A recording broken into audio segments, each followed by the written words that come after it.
महिला सशक्तिकरण को बढ़ावा देने और स्थानीय महिला उद्यमियों को एक सशक्त मंच प्रदान करने के उद्देश्य से रानीगंज चैम्बर ऑफ कॉमर्स की महिला शाखा ने गुरुवार से चैम्बर ऑफ कॉमर्स भवन परिसर में 2 दिवसीय ट्रेड शो 2025 का भव्य उद्घाटन किया।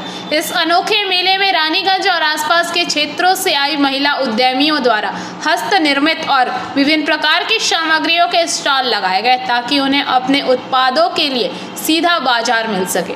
उद्घाटन समारोह और गणमान्य व्यक्तियों की उपस्थिति कार्यक्रम का विधिवत शुभारंभ दीप प्रज्वलन के साथ हुआ। इस अवसर पर आसनसोल दुर्गापुर विकास प्राधिकरण के चेयरमैन कवि दत्ता मुख्य अतिथि के रूप में उपस्थित रहे। उनके अलावा रानीगंज चैम्बर ऑफ कॉमर्स के अध्यक्ष रोहित खैतान, चैम्बर की महिला शाखा की अध्यक्ष सीए रूबी गढ़वाला, महिला शाखा के सलाहकार अरुण भरतिया, दक्षिण बंगाल के सबसे बड़े वाणिज्यिक संगठन फोसबेकी के अध्यक्ष सचिन राय, समाजसेवी राजेंद्र प्रसाद खैतान, नरेश अग्रवाल, मनोज सराफ, श्याम सुंदर चांदीवाले के मालिक सुंदर भालोटिया, प्रदीप बाजोड़िया, ओपी बाजोड़िया तथा रानीगंज चैम्बर ऑफ कॉमर्स के उसकी महिला शाखा के तमाम सदस्य उपस्थित थे। सभी आमंत्रित अतिथियों को उत्तरीय ओढ़ाकर और स्मृति चिन्ह देकर सम्मानित किया गया। स्त्री शक्ति डायरेक्टरी का विमोचन, महिला उद्यमियों को नई पहचान। इस महत्वपूर्ण अवसर पर स्त्री शक्ति नामक एक विशेष डायरेक्टरी का भी विमोचन किया गया। আমি একটু আগে আমাদের নিচে বলছিলাম আমরা গত বছর আসানসোল দুর্গাপুর ডেভেলপমেন্ট অথরিটি একটা দুর্গাপুর সম্মান প্রোগ্রাম করেছি এবং ইটস এ কমন মানে ইউনিজেন্ডার প্রোগ্রাম এবং তাতে জাজ যারা ছিল তারা খুব সিনিয়র লেভেল অফ পিপল ছিল। জাজমেন্টের পরে দেখা গেল যারা এন্টারপ্রেনারশিপে ফার্স্ট মানে ground level, medium level, premium level যারা সিলেক্টেড হয়েছে সবাই কিন্তু মেয়ে ছিল, নারী ছিল।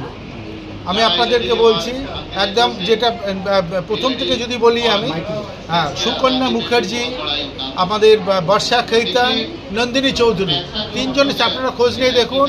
ইট was I am very proud এবং তাদের উপরে আমরা সাউথ বেঙ্গলের গর্ব হিসাবে আলাপন বন্দ্যোপাধ্যায়কে আমরা দিয়েছিলাম prize. It was very huge programme. তো নারী শক্তি তো এটা আজকে নারী শক্তি হচ্ছে চালিকা শক্তি সমাজে। নারীরা যদি আমাদেরকে ঠিকভাবে গাইড করে সমাজকে, তাদের যে কত শক্তি আমরা প্র্যাকটিক্যালি আন্ডার ইউটিলাইজড আছে তারা। আমি খুব আন্তরিকভাবে বলছি এই যে রানীগঞ্জের এই যে প্রোগ্রামটা আজকে দেখলাম, আমি তো এটা রানীগঞ্জ চেম্বার অফ কমার্স করেছে, অর্গানাইজ করেছে পিছন থেকে। আমি দুর্গাপুরে গিয়ে আমি আমাদের চেম্বার অফ কমার্সকে বলবো এরকম লেডিজ উইং করার জন্য, সো দ্যাট এইরকম আরও প্রোগ্রাম অন্যান্য যেখানে স্বনির্ভর গোষ্ঠীর মহিলারা সেখানে করতে পারবে স্টল, এরকম প্রজেক্ট আছে।